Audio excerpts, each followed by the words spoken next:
milk in the water. It's hijinks on the high seas as the nanny sets sail, but her styles still shipshape. Honey, you're on vacation. Wear whatever makes you happy. And then... What's wrong with you people? We're out of my line. We're out of my line. The Hercules bloopers reel. He's so heavy. We've got the funniest flubs from TV's hottest hero. He's hamming it up and bringing down the set. I'm not going to stop. That's Monday. Oprah Winfrey is whispered to be one of the secret bidders in the Jackie Onassis auction, but she told ET today she does not want to talk about it. But we do know what Oprah is doing for thrills. She's off to Orlando with 200 strangers. Her dream vacation is the top of the ET net. Hi, everybody. Talk show host Oprah Winfrey was most definitely queen for the day in the Orlando, Florida airport this morning as she greeted members of her studio audience. Back in January, Oprah had invited them to join her on a trip to Disney World with this surprise announcement. We would like to send your entire audience to Disney World! Everybody always says, nothing like this ever happens to me. And then it does. Oprah's first duty was handing out the ears to this happy group. I am so happy to be here. It's still unreal. Vendela may be known for her supermodel status, but we discovered she's much more than just a pretty face.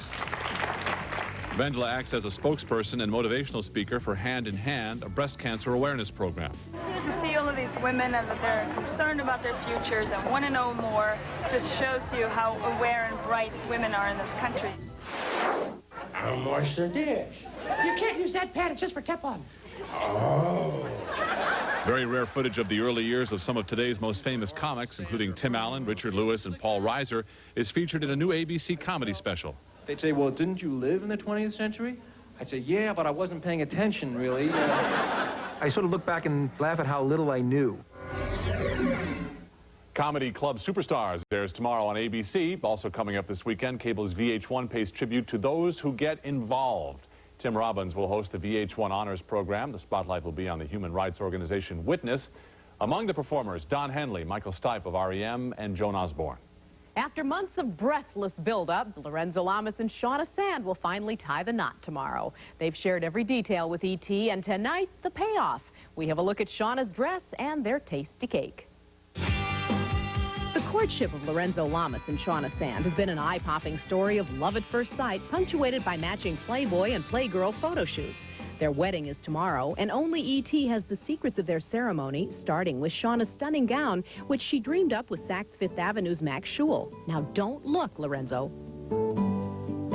Shauna designed the gown in pieces so she can wear it again. The bodice is detachable, obviously, the little sleeves. The skirt and the train, it all comes off so that I could wear each piece separately later on in life. Shauna and Lorenzo's floral decor from New York's Plaza Flowers overflow with 6,000 flowers accented in the couple's favorite colors, purple and ivory. And the pastry masters of Julie Lee Limited have been working for days on the edible flowers adorning this dazzling cake. This is a light orange blossom Grand Marnier cake with a New York-style cheesecake on the inside, and it's sandwiched together with homemade raspberry preserves. Julie is still finishing a surprise for the top of the cake. I'm going to make tiny little edible figures riding on a motorcycle on the side. From the moment they met 9 months ago when Shauna was an extra on Lorenzo's Renegade series to their engagement only weeks later, the couple has been inseparable. About the only rough spot was when Lorenzo proposed at a very crowded Le Cirque restaurant. And there was a lady here and a guy there, and the tables were close together, and I was stuck. I couldn't move. I couldn't get on my knee. I couldn't get on my elbow. And thank God I was sitting down because I would have passed out. See you at the wedding. I'll see you at the wedding. Cheers. There's a star-studded guest list for tomorrow's wedding, but there'll only be one TV camera, ET's. From the I-Dos to the garter toss, we'll have it all for you on Monday. And we'll be in the bedroom during the honeymoon. No, just kidding. Just kidding. Jane Seymour tied the knot in the big TV wedding last season on Dr. Quinn Medicine Woman. Now the pregnant TV doctor is set to deliver. It happens just as Jane's real-life twins are getting big enough to visit Mom at work. And ET's Bob Goen got the first look at Christopher and John. On Dr. Quinn Medicine Woman, Jane Seymour is counting the days until the birth of her baby. But in real life, it's been 5 months since she gave birth to twin boys, John and Christopher. Christopher, listen to Mommy. Hi, baby. Her husband, feature film director James Keach, is calling the shots on the final episodes, and with their babies on the set, it's a real family affair. Hey, you want to see what Daddy's doing? Look, check it out.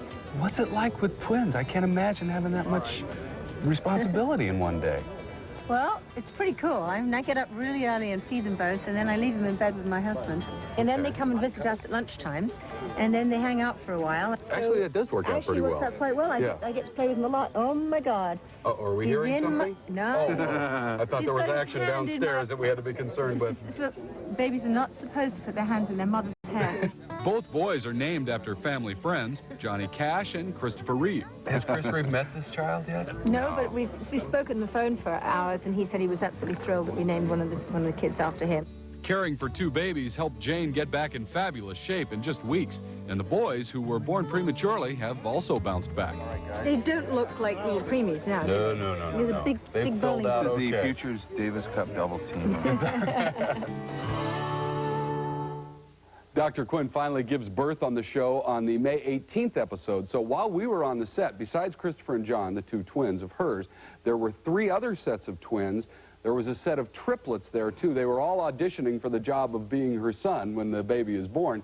So now they've chosen 2 sets of triplets to play her kid at different ages. So it was a madhouse, believe me. Yeah, you want to have the pablum concession while you're out there. No kidding. Yeah. Hey, what's coming up this weekend on ET? Well, we've got a great show, and if you're going to be watching, you may want to wear a suit of armor. It's going to get nasty. This weekend on ET, I knew immediately I was inside of a shark. savage real-life attacks from the animal kingdom caught by cameras. Just basically leaned over and started to chew on my head. Plus, Hollywood's hottest hair and makeup, and fitness queen Kathy Smith whips our Mark Steinus into shape this weekend. Wow. Join Julie Moran and me. We'll be there for you. Being swallowed alive this weekend on ET. Yes. Thank you, Bob.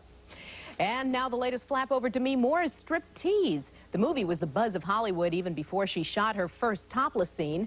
Now the censors are in a sweat over the movie poster. ET's Julie Moran has the story. The body is not something to be afraid of. Right. And unfortunately, we just live in a very puritanical society. I've got a job. I'm working at the Eager Beaver. Even before Striptease, we'd come to know Demi Moore as a pusher of limits. Who can forget those 2 Vanity Fair covers or the one on Rolling Stone? If you didn't like them, said Demi, then tough. So much of the negative response is such a reflection of people's own fears of their sexuality. So it's no surprise that Demi wanted her Striptease poster to be provocative and in your face. This was a shot that actually, to me, had a lot to do with. She fought for this image tooth and nail. Still, some people get into trouble no matter what they wear. And when the Motion Picture Association of America saw the first version, they thought they saw too much in one part of the poster.